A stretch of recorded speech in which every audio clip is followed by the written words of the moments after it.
Good morning. My name is Cameron Miller, and this is Trinity Place in Geneva, New York. Comfort, oh, comfort my people, says your God. Speak tenderly to Jerusalem. You hear it? Shh. Listen. We're in the presence of the sacred. Isaiah 40, sacred. Let this be where I permit forgiveness to know your name, the poet, sacred. Marks the beginning of the good news, sacred. The two scripture texts are hallowed, consecrated by the blood of history, peeling away the veil of grief to reveal the face of God, the actual presence of God in history, in life, in us. Comfort, oh, comfort my people. Shh. Listen. Something new is spoken here. By the way, do you believe that something new can happen? Like our poet today who says that she learned to, quote, need the body she spent years trying to rid the world of, that kind of new? Do you allow for the possibility that something that has never happened before, that could happen now or soon or eventually? To you, to us, for the world even? Can it happen? Newness? Comfort, oh, comfort my people. That's what whispers, what cries out from within these sacred texts. Something new is about to happen, maybe even has already begun. The only uncertain thing is whether we are prepared to believe in newness, whether we are even open to the possibility of newness. Can there be something new in the world? Can there be something new in our own little lives? Can something new, unexpected, and never before experienced actually take place in our rote, routine, trapped lives? It's a mumble, a rumor, a rustling whisper. Can we hear it like the quaking in these sacred texts? Can we hear the quaking in these sacred texts like the lost dry leaves of autumn? Shh. Listen for it. A voice cries out. In the wilderness, prepare the way of the Lord. Make straight in the desert a highway for our God. This Isaiah is bubbling up after 70 years of exile. For 3.5 generations, they had been deported, enslaved even by their captors, conquerors. For 70 years, the generations had never known their motherland. For 70 years, they had been captive in Babylon and unable to sing the songs of Zion. Shh, listen, something new happened. Suddenly, a voice cried out, build a superhighway from Babylon straight back to Jerusalem, for God is coming to take you home. Your God to take you home. That's what Isaiah heard, what he said. That's how he started his poem. Perhaps we can hear it too. Something new is happening. Maybe began, is already here. Shh, listen.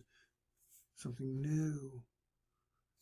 Do we imagine that there is no connection between Isaiah 40, that voice crying in the wilderness, and the Black Lives Matter and I Can't Breathe movements of our own moment in time?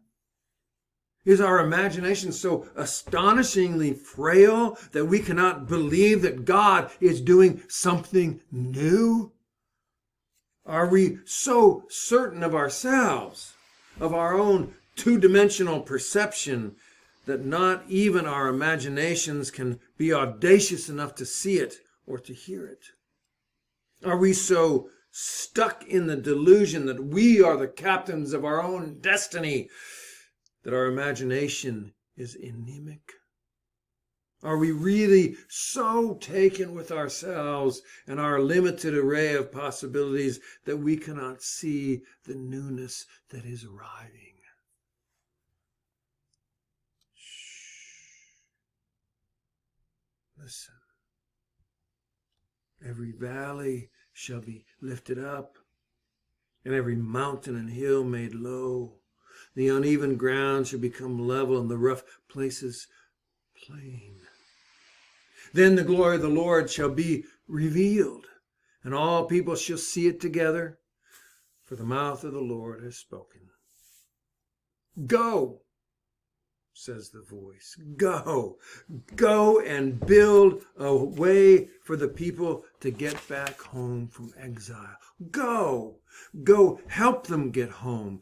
Build the way back, straight back, not zigzagging or crooked. Go help them get home. Go build the way back from exile. Go help them get home.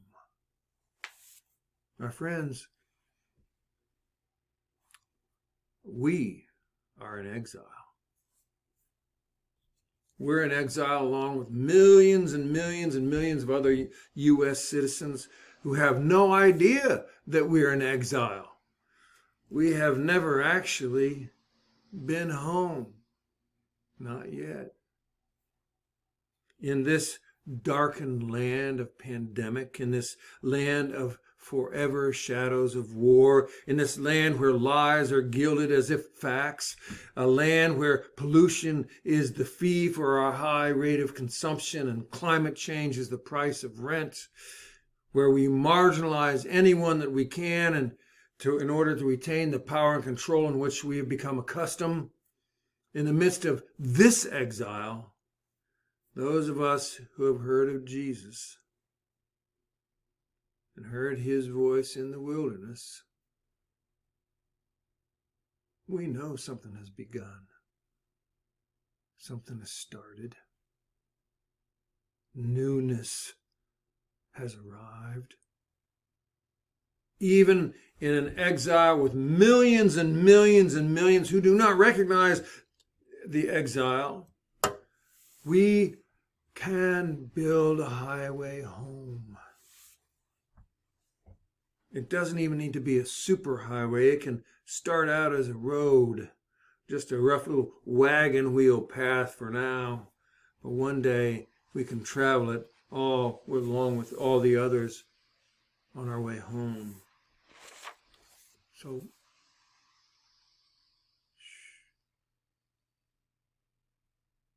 listen. Do we hear that? Do we hear that other voice? The one we know so well? The one that cannot make room for something new? That voice says, cry out! And when we ask, well, what shall we cry?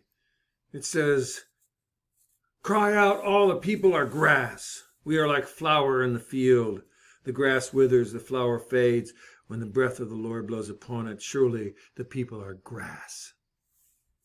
This familiar voice in our heads, the one that does not believe in real possibilities and the possibility of something new, complains, well, what's the use? They have all the power, the ones who lie, the ones who embezzle, the ones who will do anything to make a buck and keep it, the ones who will do anything to keep what they have. What is the use? That voice has a litany of facts to wear us down and keep us low to the ground. We keep making the same old mistakes. We keep committing the same old sins, confessing the same old failures, doing what we ought not to done, and leaving undone a hell of a lot that we should have done. What is the use? We live, we die, and in between we work. What's the use? It will never be different. It will never be better. We know that voice well. It's as close as the light on our nightstand. Shh. Listen to the other voice.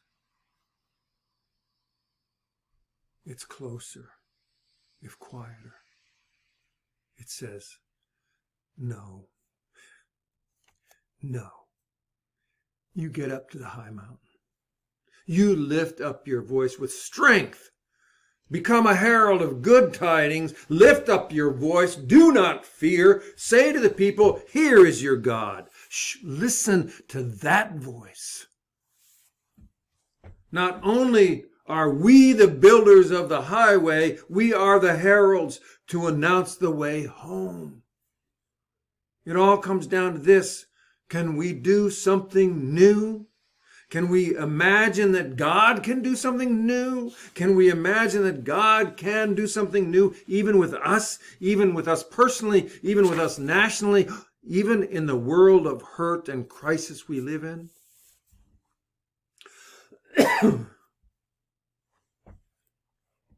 Or can we only imagine inside the box we live in? Can we only imagine everything to be known is already known, everything to be done has already been done, everything to expect has already happened, nothing new is possible, this is it, play it out, this is all there is?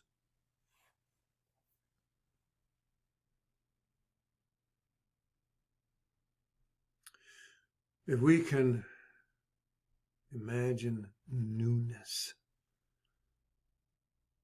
we can begin looking for it. We are the builders of the highway home. We are the heralds of those who live in exile with us. If we do not see the newness, if we do not follow it, if we do not announce it, then I assume that God is going to go elsewhere to different people who are able to imagine the newness. So shh. Listen.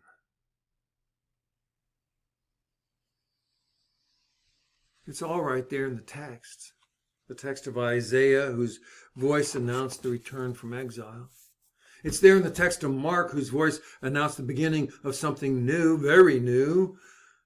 It's in the poet's voice who learned and backed up into the wilderness where forgiveness is found.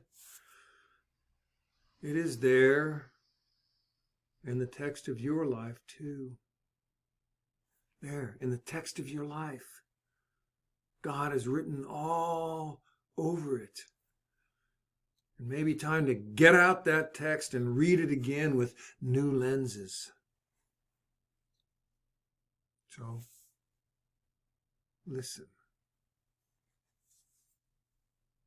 There's a new front moving in. It's moving into your life. It's moving into your city. It's moving into your state. It's moving into your country. It might be even moving into the world. Where once we feared the worst, where once we could only grieve our losses, where once we had only to despair our exile, something new is happening. Listen. Listen for it. It is our highway to build. It is our good news to herald. It is our newness to imagine.